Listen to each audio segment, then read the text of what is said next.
মুসলিম জাতি দুনিয়াতে কেন পিছু পড়ে যাচ্ছে, এটার একটা কারণ আছে। তো অবশ্যই কারণ আছে, আমরা কেন পিছিয়ে পড়ে যাচ্ছি। একটাই কারণ, আমরা লিডার চিনতে পারি না, বা আমরা দুনিয়াতে লিডার ঠিকভাবে চিনতে পারি না।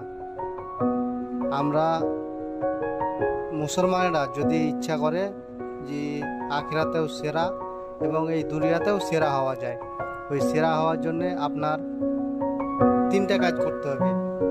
আমাদেরকে দুনিয়ায় প্রথমে একটা লিডার চুনতে হবে, যেমন লিডারটা আমাদেরকে ঠিক ইসলামের পথে নিয়ে যায়। এবং 2 নম্বর হচ্ছে আপনার নামাজ পড়তে হবে, এবং নামাজ পড়ার পরে যে হুকুমগুলো দিয়েছেন আল্লাহ তাআলা, যে আমাকে রুজির জন্যে এদিকে ওদিকে কাজ করতে হবে বা যেতে হবে, তাই আমাদেরকে রুজির জন্যে আমাদেরকে